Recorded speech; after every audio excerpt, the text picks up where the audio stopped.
Award తీసుకోవడం అది మామూలు సంగతి. కానీ ఇంతమంది భగవద్భక్తుల మధ్య తీసుకోవడం ఎంతో ఉదాహరణ దేవుని సన్నిధానంలో.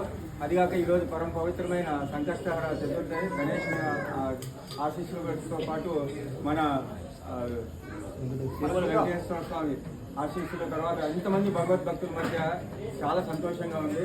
ఈ ఆనందాన్ని చాలా అన్వయించమైంది నాకు. మరి దీన్ని మాటల్లో చెప్పలేని పరిస్థితి ఉంది నాకు. ముఖ్యంగా ఉపాధ్యాయులు అంటే మనం విద్యను నిరంతరం బోధిస్తుంటాము.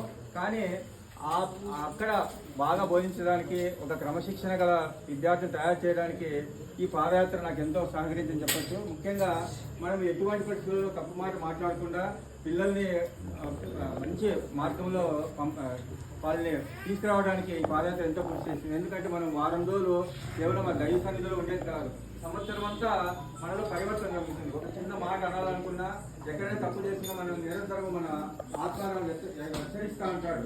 నువ్వు ఇక్కడ తప్పు చేస్తున్నావు, ఇదే విధంగా పొరపాటు మాట్లాడుతున్నావు అని. అంటే ఆ క్రమశిక్షణ నిబద్ధత ఈ పాదయాత్ర వల్ల వచ్చింది. ఇప్పుడు నేను 11వ పాదయాత్రకు ఈసారి వస్తున్నాను. అంటే గత 11 సంవత్సరాల నుంచి కూడా నిరంతరం అభివృద్ధి చెందుతూనే ఉంటాం. మనలో ఉండే స్వార్థమ తర్వాత కాంక్ష ఇవన్నీ తగ్గిపోతాయి.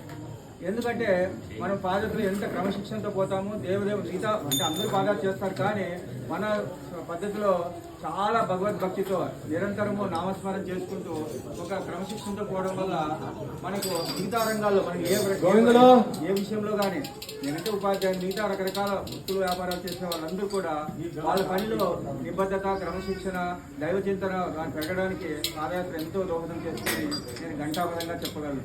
మన చాలామంది మిత్రులు భగవద్భక్తులు ప్రతి నిత్యము మనకు ఎన్నో సహకారాలు అందిస్తుంటారు. ఆ దేవదేవుని సన్నిధికి రావాలని, ఆ భజన కార్యక్రమాలు పాల్గొనాలని నేను ఎప్పుడు ఆశిస్తూ ఉంటాను. ఎక్కడా కార్యక్రమం జరిగినా తప్పకుండా పాల్గొనడానికి ప్రయత్నం చేస్తూ ఉంటాను.